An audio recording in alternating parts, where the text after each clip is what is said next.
My name is David Mallon. I'm Head of Community Safety for Lothian Borders Fire and Rescue Service, and I work in Service Headquarters in Edinburgh. Community safety is about prevention. It's about really reducing the number of fires in the first place. So it's really finding ways to make people safer in their homes, reduce the number of fires, and also reduce the number of road traffic accidents we go to. So I suppose in simple terms, community safety is about preventing all the things we might respond to. It's the sort of other side of the coin, if you like.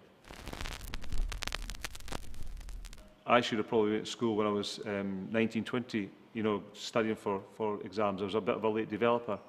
And all through school, I didn't really know why I was there. I left school with, a handful of O grades, which are like standard grades now, or GCSEs.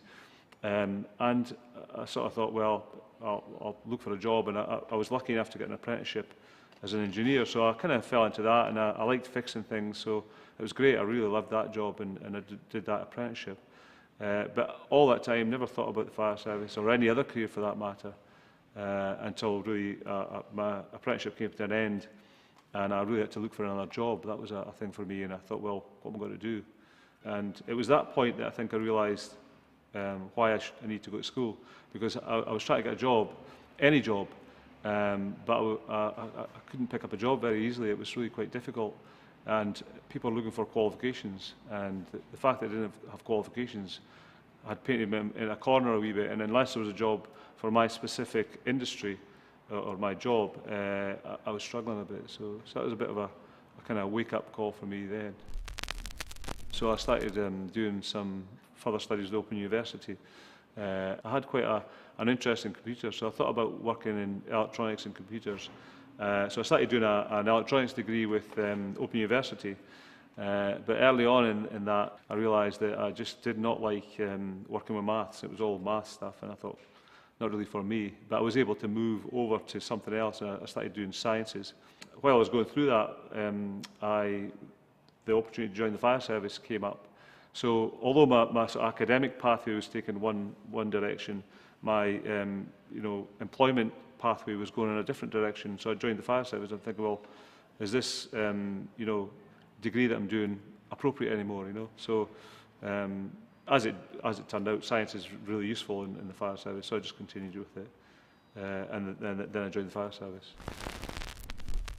It was interesting, playing rugby really helped me, because I had this really negative head-on, and it was a bit of a negative spiral that fed off itself. And I wasn't, getting promoted. I wasn't doing very well. I was just ploughing along. And I remember playing rugby, and my brother played rugby with me in the same team, and he seemed to score lots of tries, and I didn't seem to get many. And I remember coming off the pitch one day and saying to him, you scored a couple of tries today, but you're really lucky, And he says, Dave, it's not about luck. He says, you make your own luck. He says, watch what I do. He says, I run after the ball. When the ball gets kicked up the park, I run after it. He says, you don't chase it. You don't chase the opportunities. I think that probably was the turning point that I stopped thinking negatively, and I started thinking positively about how I can make more luck, and how, feeling sorry for myself wasn't going to do any good. And no one was going to come along with a magic wand and make it all better for me. The only person who could, sort it out was himself. And that was probably the best piece of advice I've ever been given. Better not tell him that, because he'll never let me hear the end of it.